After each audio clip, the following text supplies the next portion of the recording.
I hope you can all hear me well. I am the English example you're going to hear today. So thank you. And I'd like to begin my talk by recognizing the first caretakers of these lands throughout Northern California, throughout the Northern California region. I'd like to acknowledge that the ground on which I'm speaking today, on which we're celebrating our gurus, is the unceded ancestral territory of the Nisenan people, of the Cayuse, of the Umatilla and the Walla Walla tribes, the original stewards of the land, air, and water we're today enjoying. Now, I believe that it's very important to recognize these ancestral claims in North America, especially in the context of last Thursday's Gurupurab, in celebration of the grandfather of Guru Gobind Singh Ji, Guru Gobind, a man whom we affectionately call Bandichor, right, the liberator of captives. And if we recall, Guru Gobind was unwilling to leave his prison cell after set free, being unjustly imprisoned by the Emperor Jahangir, right, without his fellow prisoners in tow. Our gurus, let us remember, our gurus were fierce champions of social justice, okay, of fairness, of equality, who never ignored the plight of the powerless. Okay? It's even more significant in this context to remember the injustice of all colonialism suffered by Native Americans when we speak of Guru Gobind Singh.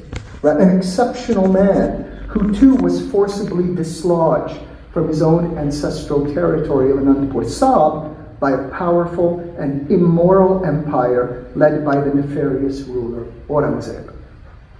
Now, those preliminary remarks now done, firstly let me begin by Gurgandi Divas Diyan Lak Lak Vadaiyan Hove.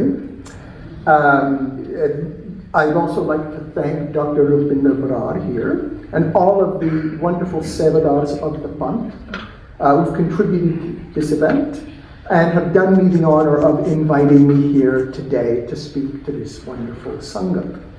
Okay.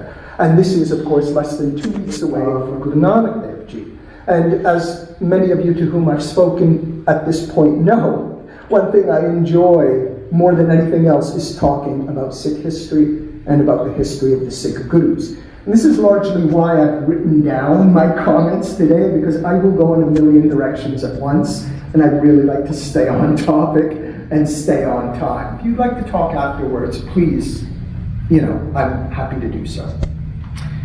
So it is with the first Guru, Guru Nanak, in mind that I'd like to begin my more formal address. And I'd like to begin it with a passage from the Guru Granth Sahib, the first portion of Mella Pella's 14th Ashtapadi in Siddhi Rag, okay, which immediately came to mind when I was thinking of preparing this talk on the just world order of the 10th Nanak Guru Gobind Singh. Now the line I have in mind famously goes like this: Satcho ore sabko uppar sach achar. Right? A line you probably all know very well. Of all things, truth is highest. And yet higher still is living truthfully, living true, living truth. Okay? Now, this portion of the Ashtapadi, as we know, appears immediately after Babaji chastens those who make ostentatious displays of devotion.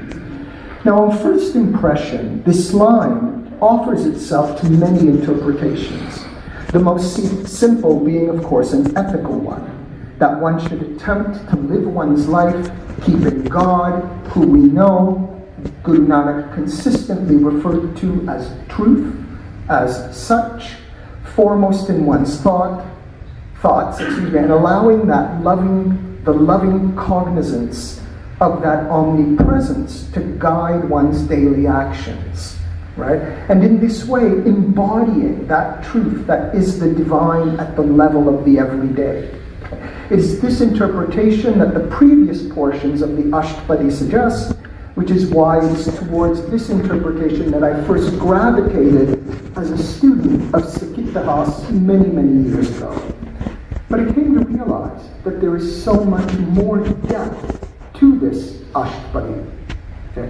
Here it seems to me that Guru Nanak is speaking of multiple levels of truth, there is, of course, Akal Purakh, the divine, right, whose immanent and transcendent name begins the Guru Granth Sahib itself as Ik Onkar Satnam, right, but who is the ultimate truth, beyond time and space, someone whom we refer to as Akka, timeless, okay, or no time. If you will, this is the Nirgun aspect of the divine. The God is truth, the God is beyond all qualities, incomprehensible and ineffable, as noted in the Mool Mantra with which the Granth begins. Yet as the divine is absolute, and indeed gracious, as the final word of the Mool Mantra makes clear, Gur Prasad, through the loving grace of the eternal Guru, the divine is also present in Sagun, or in qualified ways, as Guru Nanak himself tells us many times in the Guru Granth Sahib. Indeed, were it not so, we couldn't speak of Waheguru, right? Since timelessness, Akka, simply cannot enter into the world of time. Ka, right? They cannot enter into the world of time unchanged, and therefore cannot enter into the world of human language, which is, of course, lodged in and thoroughly circumscribed by time. And so, as a gracious divine, Akal Purakh has expressed himself, herself, their self, itself, right? Has expressed this divinity throughout the universe, self-expressing in the Naam, in the Shabd, in the Guru, in the Hukam, right? All of which are a part of Sikh technical and divinological vocabulary, and all aspects of the divine that may be experienced by the pious devotee in Ka through sadhanas or disciplines like Nam Japan or Nam Simran, right? The repetition of the Nam or the remembrance of the Nam. And the book I'm writing right now, I'm trying to craft an idea of something called Sikh Ittihas Simran, where history also plays a very important role in the travel along the guns that Guru Nanak refers to at the end of Japji Sahib. Okay. Now, at the height of these disciplines, Akal Purakh works through these various self-expressions, all of which are completely Akal Purakh. The Guru, that is the Guru in Guru Nanak's understanding, which is to be differentiated from the Guru as a human being, right? The Guru silently utters the Shabd, and the accomplished devotee hears the Naam, right? And having done so, becomes cognizant of the Hukam, the order of Akal that permeates the universe.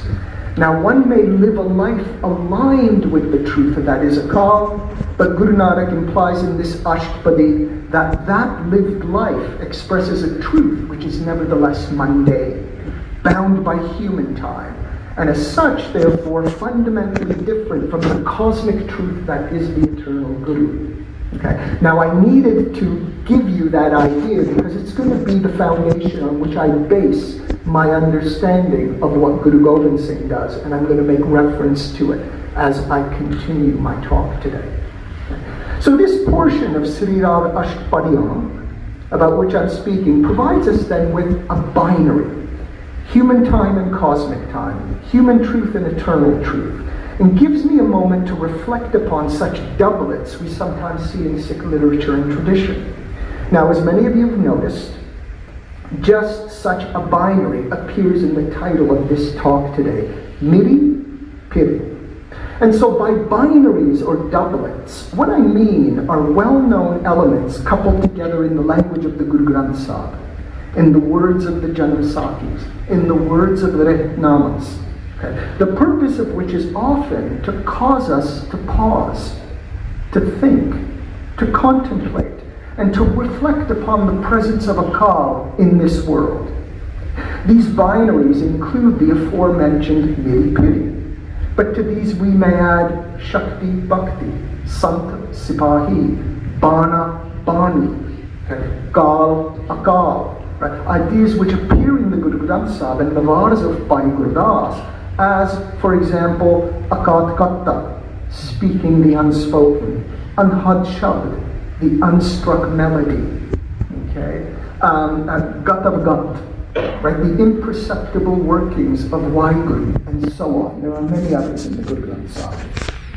Now these doublets, these binaries, also appear in the works attributed to Guru Gobind Singh. These writings form a substantial portion of the Sikh scriptural inheritance and are bound collectively within the Dasam Granth, as many of you likely know, the multilingual Dasam Granth. The appearance of the 10th Guru's own binaries here in the Dasam Granth, to which I'll refer in just a moment, suggests to me that doublets of the sort we discover in the Guru Granth Sahib were important constructions upon which Guru Gobind Singh often reflected. He did this, I think, in order to more robustly understand the glorious purpose that he was gifted by Akal Purkh as both the successor of the precious Guruship of the Sikhs and as the inheritor of the territory of Anandpur Sahib, right? The grand patrimony of his father, Guru Tegh Bahadur, martyred, as we all know, at the hands of a brutal empire almost 350 years ago this month. Now, put simply, these binaries help us understand, right, the type of just moral order which Guru Gobind Singh endeavored to implement as the master of Anandpur Sahib. Now, as we all know, the Guruship after the execution of Guru Tegh Bahadur was fraught with grave difficulty. Given the Mughal Empire's interest in playing the deciding role in appointing the next Guru, an interference which actually dates back to the time of Guru Har Rai, the 7th Guru, whose son Ram Rai was favored as the Guru by Aurangzeb over Guru Har Krishan. Guru Gobind Singh inherited a punt, and he inherited a place which we can all agree was very unstable and volatile. He and his Sikhs were externally harassed by neighboring Pahari Rajas, supported by the might of the world's most powerful empire on the one hand, and internally besieged by false gurus like Ram Rai and Masands or corrupt deputies who often served as the Guru's intermediaries to far-flung Sanghats on the other. Now in this light, therefore, the young Gobind Rai's acceptance of the Guruship in and of itself is a lone testament to the courage of Kalvidar Patsha, who even as a child realized, right, that such an embrace of Guruship would place him on a trajectory that would inevitably conflict with the intractable Mughal Empire itself. Right? This was a path that Guru Amar Das's Anand describes as Karya Tikki Vandiki. Right? As narrow as a hair and as sharp as the edge of a double-edged sword. But as Guru Gobind Singh tells us in his Zafarnama, all such difficulties are overcome by those whose shield and armor are forged in the divine court, in the darbar of Akal. So at this point, one may well conjecture that having inherited these legacies through the horrific and violent act of his father's cruel and brutal execution, about which he speaks triumphantly in his Apni Katha, that Guru Gobind Singh would have long reflected on the issue of violence, which was an inescapable part of rule, as so many of the well-known Indian guides on statecraft, such as the Arthashastra, make abundantly clear.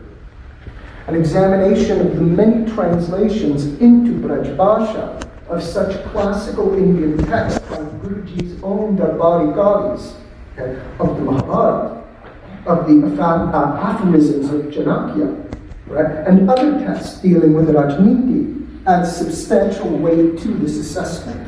So given both his inherent legacy and his situation in late 17th century Punjab, right, the focus in these literary works suggests that Guru Gobind Singh would have thought long and hard about rule and expected his Sikhs and then his Khalsa to do likewise.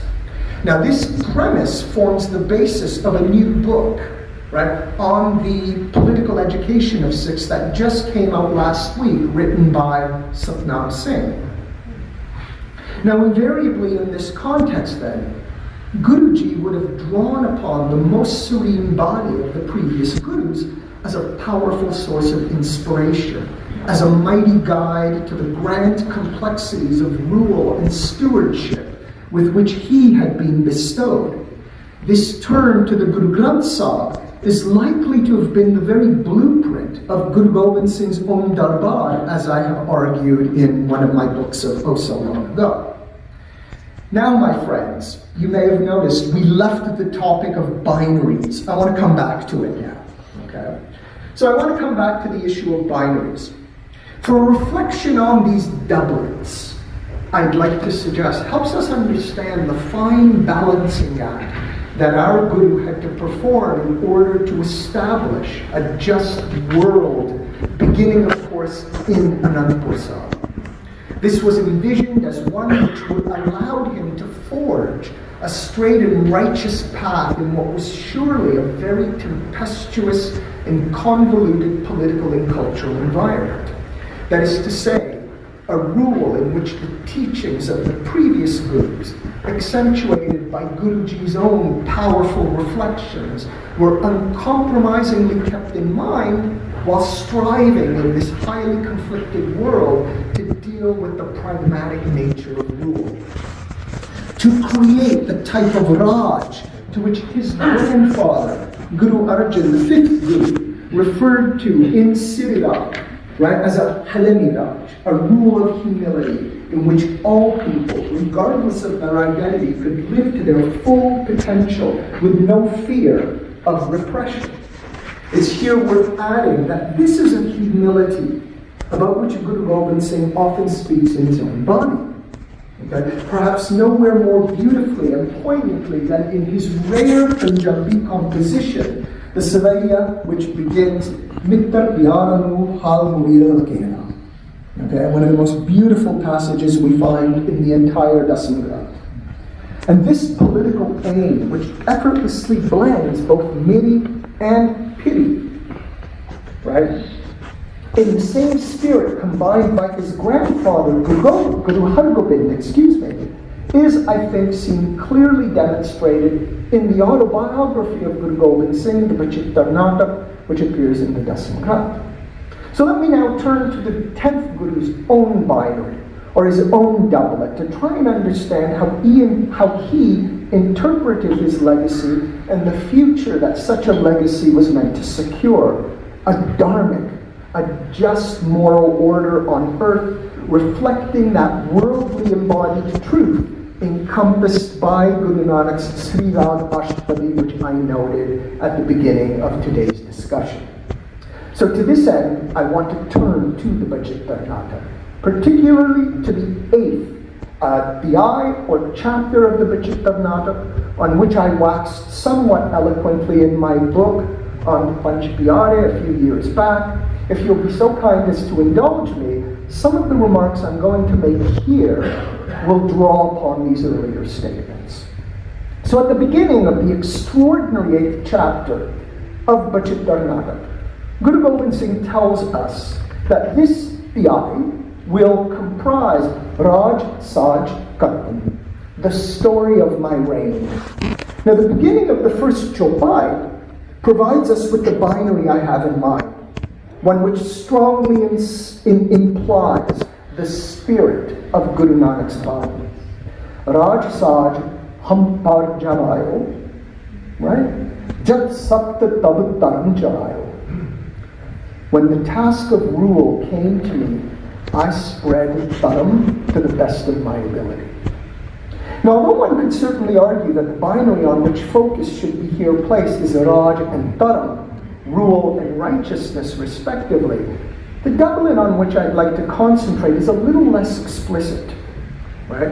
That this, assuming, as I believe, Guruji's awareness of the difference between the mundane, that is the such, a chad, or truth at the level of the everyday, we see in Guru Nanak's Ashtapadi, right? And such, or cosmic truth, right? Both of which, right, Guru Nanak details in his 14th Ashtapadi.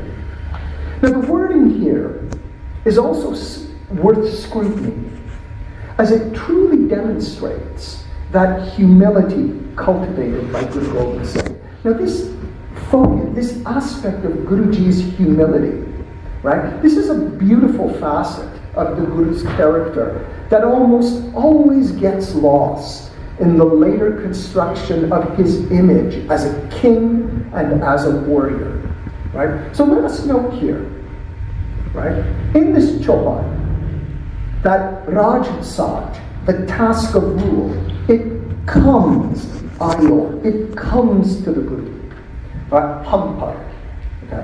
At a particular time, represented by the word jap, or when.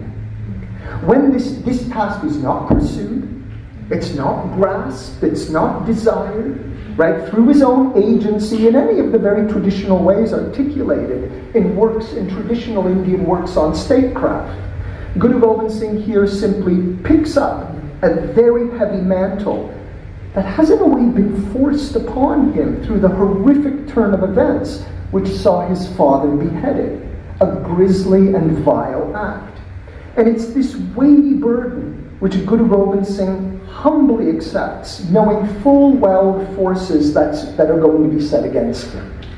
How, after all, does one refuse the command, the gift of the eternal Guru?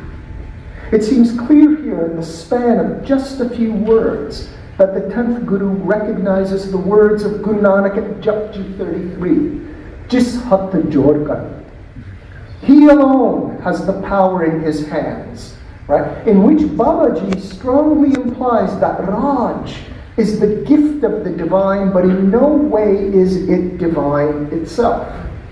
This reference to humility continues in the next portion of the chopai, in the next line of the chopai, as the 10th Guru appropriates this gift from Akal to do the work of Akal, as it were, to the best of his ability, to the best of his earthly ability.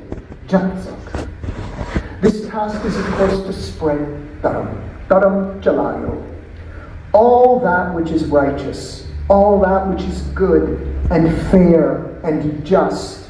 Dharam, the moral order of the universe, which is cosmically akin to Guru Nanak's understandings of Hukam, the very order of creation, a cosmic order which is everywhere, yet stands outside of time. And this finally brings us to the implied binary mentioned a moment ago, as the cosmic dharam implied here is accompanied by the term Jatpasak. Again, Jatpasak, as well as I am able. Now in this line, Guru Gobind Singh is powerfully aware that the dharam he spreads will be one that is likely close to, but nevertheless significantly different from the eternal dharam that is Waheguru, which permeates every facet of the created universe. Right? We have to keep in mind that this is intimately linked to the 10th Guru's resounding claim in Bachittarnata, chapter 6, line 32, that he is only a man, a great man, to be sure. You know, as some of you may know, the late great Punjabi novelist Gurbaksh Singh Preetlari referred to Guru Gobind Singh as Param Manukh, right? But a man nevertheless. Now, Bachittarnata 8.1, therefore, the Rajsaj passage that began with, provides us with an especially powerful statement when we know what our Guru experienced up to that point in completing Bachittarnata. Bachittarnata, as many of you know, was completed in 1696. Okay? And given the example, Guru Gobind Singh would have been confronted up to this point in his career as Guru of the Sikhs, right? Models of Raj, which were far from dharmic, which were and equally as far from morality and justice, nefarious forms of Raj, put into practice by both his Bahari Rajput neighbors and their Mughal supporters. Right? Examples which the Guru himself outlines in subsequent chapters of Bachittarnata. Okay? And within the Hikayat, portions of the Zafarnama, which are transformed into allegories in the Guru's other compositions, such as the Pakyan Charitra, the Charitra Pakyan, and Jogi Saptara. Now one may assume that the dharam to which Dasvi Pacha refers in Bachitta Natak 8.1 is that very same one for which his father, Guru Teg Bahadur, offered his head, but not his commitment to justice in Bachitta Natak 5, lines 13 and 14. Right? Dharam head, Saka, Kini, a word I'm sure many of you are familiar with that. And it's the very same dharam which Akal Purakh commissions the 10th Guru to embody in Bachitta Natak, chapter 6, verse 29. So, what I find then is it becomes quite clear from reading Bachitta Natak after 8.1, but particularly with chapter 8, line 1 in mind, that the Raj, the 10th master, is going to do his best to implement and manage will follow a more earthly dharam, aligned to but differing from cosmic dharam. A dharam and a Raj which is inevitably prone to violence and to force, yet one fiercely tempered by the commitments to morality and justice of Guru Gobind Singh.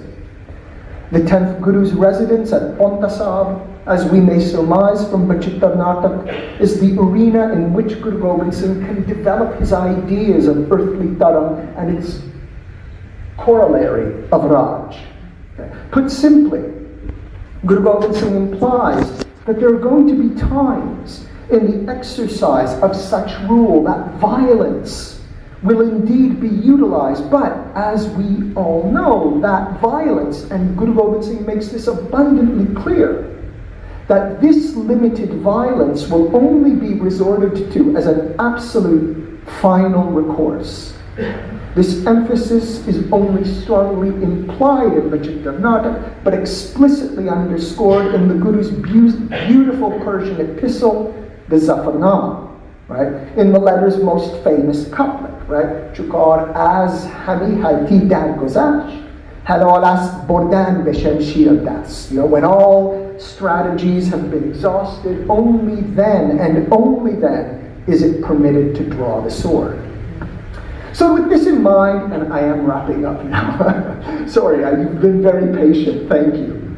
With this in mind, it should come as little surprise that every battle in which the Guru engages from Bangani to Anandpur is understood as a dharam yudh, a just war, if you will, whose aim was to align the political fabric of late 17th and early 18th century India with the deep spiritual, ethical, and pragmatic values of the Sikh Gurus. Right? Guru Gobind Singh makes this point clearly in a line that ends the famed composition Krishna Avtar, in which Guruji states that the purpose of writing the story of Krishna's descent, and thus by extension the purpose behind all of the Guru's endeavors, a combination of the literary, the political, the spiritual, right? It combines all of these.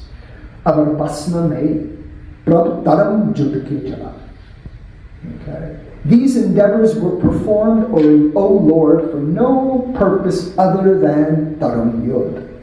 Now this passage also implies that what will result from such a yudh, such a dharam yudh, a righteous war, if you will, right, which is not only a battle against the recalcitrant and vile enemies of the Guru and his Sikhs, but an internal battle, a battle we all fight every day against our own personal enemies, against Krodh, Kam, Lobh, Moh, Ahankar, right?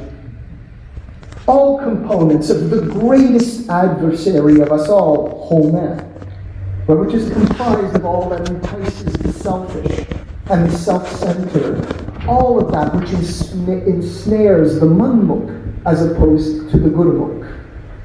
Certainly the Guru's time in Ponta and afterwards in Anandpur saw the implementation of these commitments to morality and justice, right? And we see this everywhere in contemporary evidence. Guru Gobind Singh patronized local communities and their shrines, He established friendly relationships with his neighbors, diplomatic relationships as well.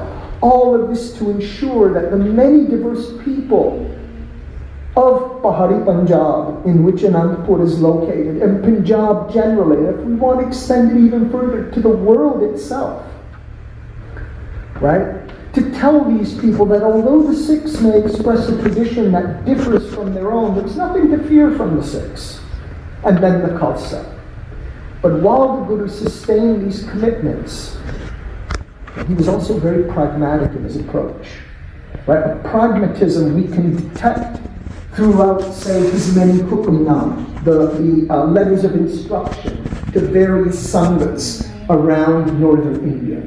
Right? And throughout also his literary output, and the literary output of his extraordinary darbar.